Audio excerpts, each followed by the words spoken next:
2000 సంవత్సరంలో కేసీఆర్ తెలంగాణ రాష్ట్ర సాధన కోసం తెలంగాణ రాష్ట్ర సమితి అనే ఒక ఉద్యమ సంస్థని పెట్టబోతున్నాను అన్నటువంటిది మొట్టమొదట ఇంటర్వ్యూ ఇచ్చింది నాకే. అప్పుడు నేను సి ఛానల్ న్యూస్ హెడ్‌గా ఉన్నాను హైదరాబాద్‌లో. అప్పుడు నాకిచ్చినటువంటి ఇంటర్వ్యూలో ఆయన తెలుగుదేశంలో ఉంటూ డిప్యూటీ స్పీకర్‌గా ఉంటూ ఈ తెలంగాణ రాష్ట్ర ప్రజల ఆకాంక్షలకు అన్యాయం జరుగుతోంది కాబట్టి ఒక ఉద్యమ సంస్థను పెట్టి ఒత్తిడి తేవడం ద్వారా తెలంగాణ ప్రయోజనాలు నెరవేర్చుకోవడం కోసం తెలంగాణ రాష్ట్ర సమితి అనే సంస్థను పెడుతున్నాము అని చెప్పారు.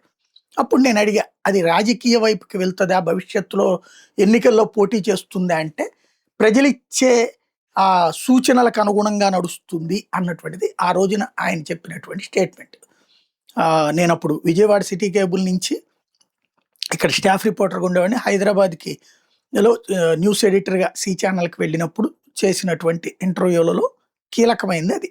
అందుకని అది బాగా గుర్తనమాట. ఆ తర్వాత తెలంగాణ రాష్ట్ర సమితి, ఆయన టీడీపీ నుంచి బయటికి రావడం, తెలంగాణ రాష్ట్ర సమితి పెట్టడం, ఆ తెలంగాణ రాష్ట్ర సమితి ఆ తర్వాతన 2004 ఎన్నికల్లో కాంగ్రెస్తో పొత్తు పెట్టుకోవడం, ఆ పైన కాంగ్రెస్ తెలంగాణ అంశాన్ని పక్కన పెట్టి టీఆర్ఎస్ని ముక్క చెక్కలు చేయడం, ఆ చేసినటువంటి దాని తర్వాతన రాజీనామాలు చేసి కేసీఆర్ మళ్ళీ నువ్వు దమ్ముంటే రాజీనామా చేయి, ఇప్పుడు చేయి, కాంగ్రెస్ లేకపోతే నువ్వెక్కడ గెలుస్తావంటే కేసీఆర్ రాజీనామా చేసి మళ్ళీ గెలిచి చూపెట్టడం. అప్పుడు ఉయ్యూరు బై ఎలక్షన్స్లో ఇటు 2 చోట్ల కూడా కాంగ్రెస్ పార్టీ ఓడటం, ఆ పైన జాగ్రత్తగా టీఆర్ఎస్లో చిచ్చు పెట్టినటువంటి రాజశేఖర రెడ్డి సక్సెస్ అయ్యి ఆ తర్వాత తెలంగాణ వాదాన్ని పక్కన పెట్టించడం.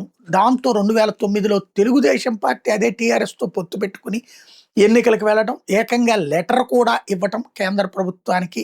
ఆ తర్వాతన అప్పుడు ఇద్దరూ కలిసి ఓడిన ఆ ఉద్యమవాదాన్ని మాత్రం తెలుగుదేశం ఏమో 2 కళ్ళ సిద్ధాంతం వైపు వెళ్తే తెలంగాణ రాష్ట్ర సాధన అన్న ఉద్యమవాదంతో ముందుకు వెళ్ళి రాష్ట్ర సాధన చేసి రాష్ట్రాన్ని సాధించి ఆ పైన ఎన్నికల్లో 2014లో గెలిచినటువంటి కేసీఆర్ 2018లో ముందస్తు ఎన్నికలకి వెళ్ళి మరి ఘన విజయం సాధించడం వరకు ఓకే. అక్కడ నుండి ఒక అహం ప్రారంభమైంది, ఒక ఇగో ప్రారంభమైంది. ఆ ఇగోతో రాష్ట్రాన్ని కొట్టేశాం, వరుసపెట్టి రెండోసారి కొట్టేశాం, అది కూడా ఏకంగా 2/3 మెజార్టీతో కొట్టేశాం, ఇక మనకి తిరుగులేదు అనుకున్నటువంటి వేళ పక్కన ఉన్నటువంటి ఆంధ్రప్రదేశ్లో చంద్రబాబుని గద్దె దించడం కోసం జగన్మోహన్ రెడ్డికి మద్దతు ఇస్తే ఇక్కడ జగన్ కూడా గెలిచినటువంటి నేపథ్యంలో ఇక తన వ్యూహాలు అద్భుతమని భావించి దేశవ్యాప్త పార్టీ అయిపోవాలి అన్నటువంటి పేరు పెట్టుకుని బీఆర్ఎస్ అంటూ భారత రాష్ట్ర సమితి అంటూ తన పార్టీ పేరుని మార్చాడు. తెలంగాణ ఉద్యమం అన్నటువంటిది ఒక వేడి, ఆ వేడిలో నుంచి పుట్టుకొచ్చినటువంటిది వేరు.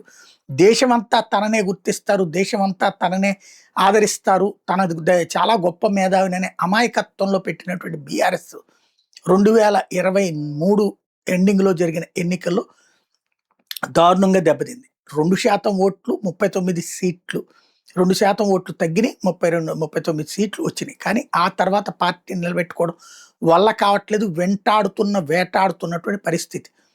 ఇప్పుడు ఆ టీఆర్ఎస్ అనేది లేకపోవడమే తప్పైందని మొన్ననే కేటీఆర్ కూడా చెప్పుకొచ్చారు. కానీ ఈ లోపుగా కేసీఆర్ కేటీఆర్తో విభేదించి పార్టీ పెట్టుకున్నటువంటి కవిత ఇవాళ తన పార్టీ పేరుని టీఆర్ఎస్గా ప్రకటించారు.